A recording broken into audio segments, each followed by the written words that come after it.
trouble was in the air. Brendan seemed to know everyone around, so the local police chief, a Catholic called Frank Lagan, turned to him for help.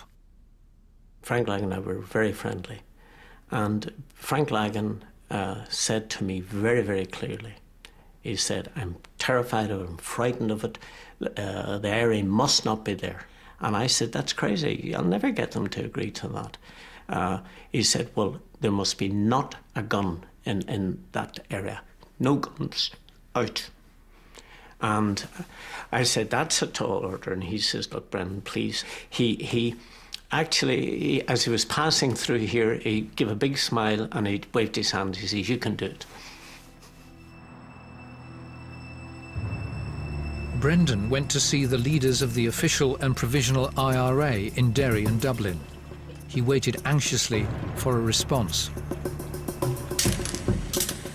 Guy came to me with this wonderful way, the IRA, of just saying, "I have a message for you." And it would be so cryptic and always, nearly always a stranger.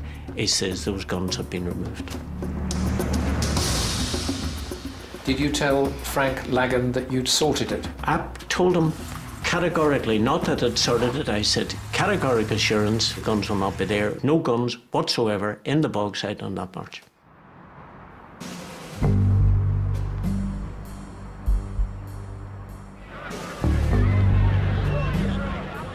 Around 20,000 turned out for the march that Sunday. Brendan had no idea that the official IRA had left a few guns behind. I was proceeding down to Free Derry Corner, roughly about 4:10, and knew something was seriously wrong. The parade started in Craigan up on the hill behind, came down William Street, and the idea was to come into here where there was a coal lorry pulled up there with various people's speakers on it, and some of the crowd broke away to riot down at the bottom of William Street.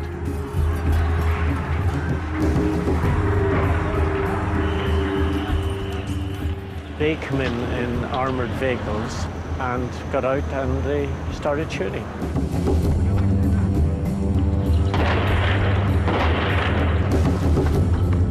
I heard the shooting. It was loud and I couldn't understand it. There was supposed to be that there was no guns in the bog.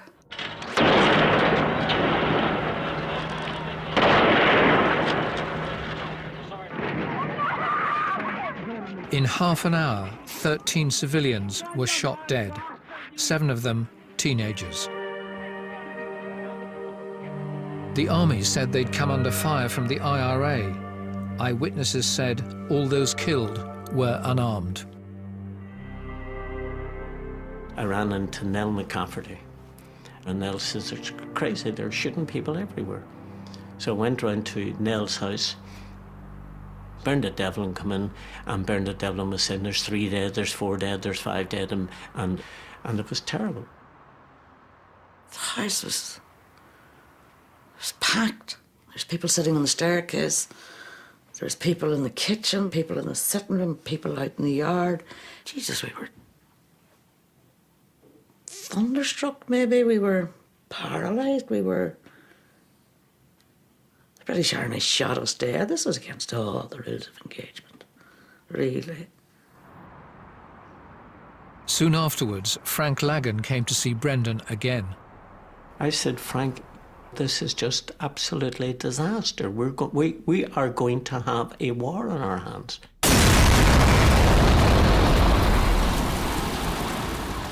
Bloody Sunday was a turning point in the conflict. Violence seemed out of control. Hundreds queued up to join the IRA. Martin McGuinness was now commanding officer in Derry.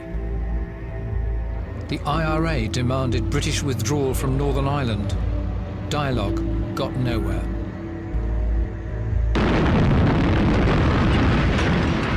The repercussions were horrific. On the day that became known as Bloody Friday, the IRA planted 22 car bombs across Belfast. 9 people were killed and over 130 injured. Everybody in Northern Ireland remembers a bag and pieces being shoveled into it. And I was completely aware that that wouldn't add 1 centimetre to Irish freedom. That was somebody's mother, father, brother, and the rest of it. And you know, there comes a point in your life you just say no. No, no, no.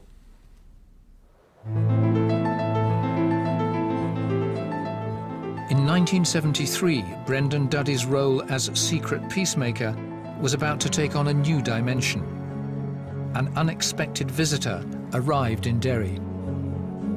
And this 6-foot, handsome, perfect language, perfect ability, perfect specimen comes in, grey suit, tie and the lot. And Michael Oakley, at his best, arrived right in here. Michael Oakley was an MI6 officer sent to Northern Ireland to try and get under the skin of the conflict. I interviewed him 10 years ago. Did you know a great deal about Northern Ireland at that time? I knew absolutely nothing about Northern Ireland, and I was, in that sense, typical of most of the people who went to help the Secretary of State start to deal with the new problem.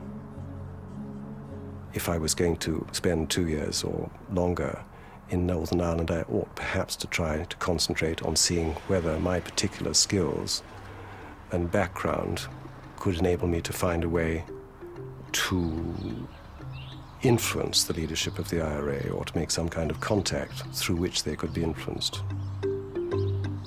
In the wake of Bloody Friday, the government outlawed any further contacts with the IRA. I decided to see if I could bend the rules a little bit. Bend them? Bend them, not in a way which would be damaging politically or too risky politically. Oakley knew he was on thin ice, but he was ever resourceful. I was able to report to my superiors in Northern Ireland administration that I had established what you might think of as a hollow bamboo pipe. If one sort of blew down it gently, the person at the end could feel the pressure and blow back. So I went to my boss and said, look, I've done this. I haven't really stepped very far out of line. I've got this bamboo pipe. I haven't said anything down it, but I know that if I do say anything down it, it'll be heard. And in any case, it's quite a nice pipe. Can we perhaps put a bit of material down it to see if we can develop a relationship? Michael Oakley would gently blow down his pipe. Brendan Duddy would put his ear to it and pass on the message to the IRA leadership. Did Michael Oakley need you? Totally. Absolutely. Michael was a very ambitious MI6 officer. Did you need Michael Oakley? Absolutely. Because I could talk on a political level to Oakley and he to me. In the following months, the life of the Duddy family was changed forever. Their home became a silent fortress behind whose walls absolute secrecy became the rule. Days of clandestine meetings and coded phone calls. I always thought the house was bugged. And when you lifted the phone, you go, every noise. And I always thought, and then my father was always very careful. You heard these conversations, this strange code, people's names and locations' names, but it made no sense. It was all mixed up. Just a strange thing. But you just accepted it. He'd ring Brenton up when he wasn't there, or his children were instructed to say, it was quite clear, my dad's not here. Suddenly there was silence. There was not, Brenton was gone. Even his closest friends had no idea that Brendan, with Michael Oakley, was trying to encourage the IRA to end its increasingly violent campaign. The IRA was now hitting soft targets in England, bombing pubs in Guildford, Woolwich and Birmingham. 5 soldiers and 23 civilians were killed.